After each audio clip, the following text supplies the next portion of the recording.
2 minutes. After her heart had stopped beating, Layla's mind recalled two contrasting tastes, lemon and sugar. June 1953. She saw herself as a 6-year-old, a thicket of chestnut brown curls surrounding her frail, wan face. No matter how remarkable her appetite, especially for pistachio baklava, sesame brittle and all things savory, she was as thin as a reed. An only child. A lonely child. Restless and bouncy, and always a little bit distracted, she reeled through the days like a chess piece that had rolled onto the floor, consigned to building complex games for one. Their house in Van was so large that even whispers echoed throughout. Shadows danced on the walls as if across cavernous space. A long, winding wooden staircase led from the living room to the first floor landing. The entrance was adorned with tiles that featured a dizzying array of scenes, peacocks strutting their plumage, wheels of cheese and loaves of plaited bread next to goblets of wine, platters of open pomegranates with their ruby smiles, and sunflowers in fields, tilting their necks longingly towards a shifting sun, like lovers who knew they would never be loved the way they wished. Layla was fascinated by these images. Some of the tiles were cracked and chipped, others were partly covered in coarse plaster, though their patterns were still visible, bright with color. The child suspected that together they told a story, an ancient one, but, hard as she tried, she could not fathom what it was. Along the hallways, oil lamps, tallow candles, ceramic bowls and other decorative ephemera sat in gilded alcoves. Tasseled carpets ran the length of the floorboards, Afghan, Persian, Kurdish and Turkish carpets of every possible shade and pattern. Layla would wander idly from room to room, holding the objects close to her chest, feeling their surfaces, some prickly, some smooth, like a blind person reliant on touch. Parts of the house were excessively cluttered, but strangely even there she could sense an absence. A tall grandfather clock chimed in the main parlor, its brass pendulum swinging back and forth, its booming gong too loud, too cheerful. Often, Layla noticed a tickle in her throat and worried that she might have inhaled dust from long ago, even though she knew every item was cleaned, waxed and polished religiously. The housekeeper came each day, and once a week there was a big clean. At the start and end of the seasons, there would be an even bigger clean.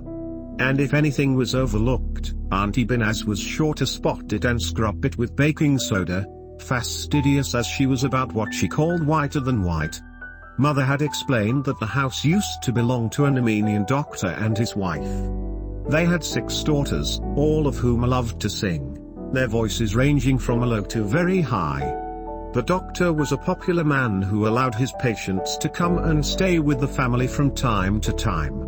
Adamant in his belief that music could heal even the direst of wounds to the human soul, he had made each of his patients play an instrument, regardless of talent. While they played, and some did so pitifully, the daughters sang in unison and the house swayed like a raft in high seas. All of this was before the outbreak of the First World War. Not long after, they had disappeared, just like that, leaving everything behind.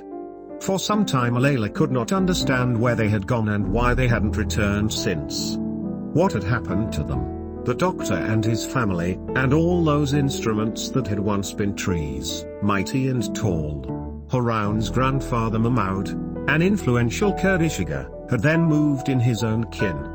The house was a reward from the Ottoman government for the role he had played in the deportation of Armenians in the area. Resolute, committed, he had followed the orders from Istanbul without a moment's hesitation.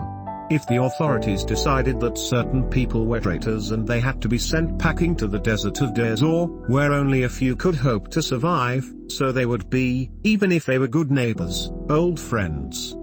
Having thus proven his loyalty to the state, Mahmoud had become an important man. The locals admired the perfect symmetry of his moustache, the shine of his black leather boots, the grandiosity of his voice. They respected him the way cruel and powerful people have been respected since the dawn of time, with abundant fear, and not a speck of love. Mahmoud had decreed that everything in the house be preserved, and so it was for a while. But rumor had it that, just before they left town, the Armenians, unable to carry their valuables with them, had hidden pots of coins and chests of rubies somewhere within reach. Soon Mahmoud and his relatives were digging, in the garden, the courtyard, the cellars. Not an inch of ground was left unturned.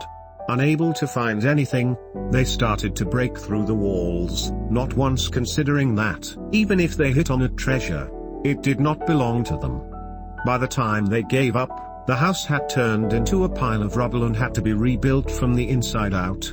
Layla knew that her father, who as a boy had witnessed the frenzy, still believed there was a casket of gold somewhere, untold riches just a breath away. Some nights, as she closed her eyes and drifted off to sleep, she would dream of jewels, glowing in the distance like fireflies over a summer meadow. Not that Layla had any interest in money at that tender age. She much preferred to have in her pocket a bar of hazelnut chocolate, or a piece of Zambud chewing gum, whose wrapper had the picture of a black woman with huge round earrings. Her father would order these delicacies to be sent to her all the way from Istanbul. Everything new and interesting was in Istanbul, the child felt with a twinge of envy, a city of wonders and curiosities. One day she would go there, she told herself, a self-made promise she kept hidden from everyone, the way an oyster conceals the pearl at its heart. Layla delighted in serving tea to her dolls, watching the trout swimming in cold water streams, and staring at the patterns in the rugs until the shapes came to life. But, most of all, she loved dancing. She longed to become a famous belly dancer one day. It was a fantasy that would have appalled her father, had he known how thoroughly she had envisaged the details, the sparkling sequins, the coin skirts, the clicking and clacking of finger cymbals, shimmying and rotating her hips to the rat-a-tat of the goblet drum, the darbuka, charming the audience into a steadily rising synchronized clap, turning and spinning to a thrilling finale. Even the thought of it made her heart beat faster. But Baba always said that dancing was one of Shaitan's myriad, time-honored tactics to lead humans astray. With heady perfumes and shiny trinkets, the devil seduced women first, weak and emotional as they were, and then, through the women, he lured the men into his trap. As a much sought-after tailor, Baba made fashionable elefranga garments for ladies, swing dresses, sheath dresses, circle skirts, Peter Pan collar blouses, halter neck tops, capri trousers. The wives of army officers, civil servants, border inspectors, railway engineers and spice merchants were among his regular customers. He also sold a large collection of hats, gloves and berets, stylish, silky creations that he would never allow his own family members to wear. Because her father was opposed to dancing, so was her mother, although Layla noticed that she seemed to waver in her convictions when there was no one else around. Mother became a different person altogether when it was just the two of them. She allowed Layla to unbraid, comb and braid her henna-red hair, to slather vanishing cream on her wrinkled face, and to apply petroleum jelly mixed with coal dust to her eyelashes to darken them. She lavished her daughter with hugs and praise, made garish pom-poms in a rainbow of colors, threaded conkers onto pieces of string and played cards. None of these things would she do in the presence of others. She was especially reserved when Auntie Binaz was around. If your aunt sees us enjoying ourselves, she might feel bad, Mother said. You shouldn't kiss me in front of her. But why? Well, she never had children. We don't want to break her heart, do we? It's okay, Mummy. I can kiss you both. Mother drew on her cigarette. Don't forget, my soul. Your aunt is sick in the head, just like her mother, so I have heard. It is in their blood. Hereditary madness. Apparently they have it in every generation. We must be careful not to upset her. When Auntie got upset, she had a tendency to hurt herself. She pulled out clumps of her hair, scratched her face, and picked at her skin so hard that it bled. Mother said that the day she had given birth to Layla, Auntie, waiting by the door, either out of envy or some other perverse motive, had punched herself in the face. When questioned why she would do such a thing, she had claimed that an apricot seller outside the street had been throwing snowballs at her through the open window. Apricots, in January. None of it had made any sense. They had all feared for her sanity. This story, and many others, which were told repeatedly, the child listened to with a petrified fascination. Yet the damage Auntie inflicted upon herself did not always seem intentional. For one thing, she was as clumsy as a toddler taking her first steps. She burned her fingers on red-hot skillets, banged her knees on furniture, fell out of bed in her sleep, gashed her hands on broken glass.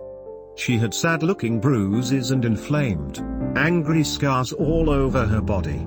Auntie's emotions swung back and forth, like the pendulum of the grandfather clock. Some days, full of energy, she was indefatigable, scurrying from one task to another. She swept the carpets with a vengeance, ran a dust cloth over every surface, boiled the linens she had laundered only the night before, scrubbed the floors for hours on end and sprayed an ill-smelling disinfectant all over the house. Her hands were raw and cracked and did not get any softer, even though she regularly rubbed them with mutton fat. They would always be rough, washing them as she did dozens of times a day, convinced still that they were not clean enough. Nothing was, really.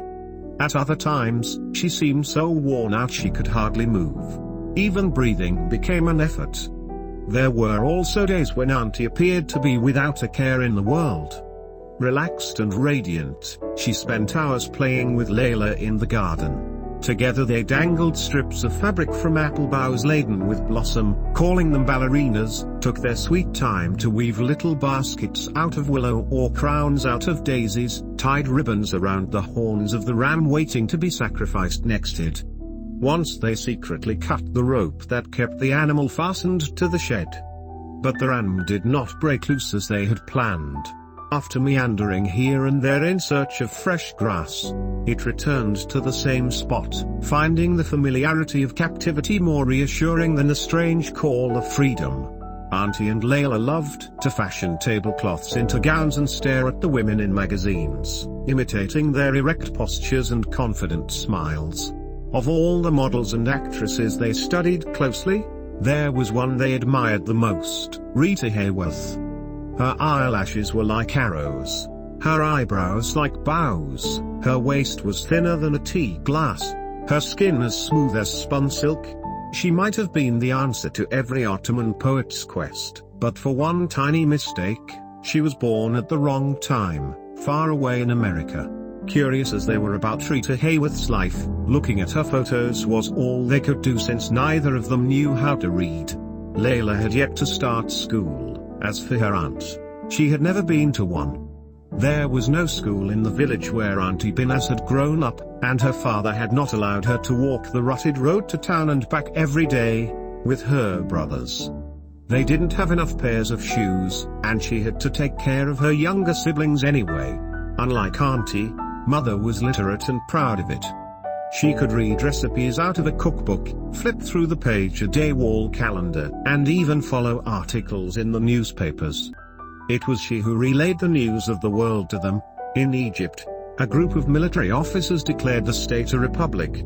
In America, they executed a couple accused of being spies. In East Germany, thousands of people marched to protest the government's policies and were crushed by the Soviet occupiers. And in Turkey, far away in Istanbul, which sometimes felt like a different country altogether, a beauty contest was being held, young women posing on the catwalk in one-piece bathing suits. Religious groups were out on the streets denouncing the show as immoral, but the organizers were determined to go ahead. Nations became civilized in three fundamental ways.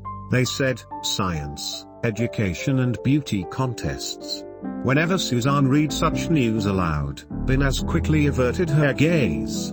A vein pulsated in her left temple, a silent but steady signal of distress. Layla sympathized with her aunt, finding something recognizable, almost comforting, in the woman's vulnerability. But she also sensed that, on this matter, she could not be on Auntie's side for long. She was looking forward to starting school soon,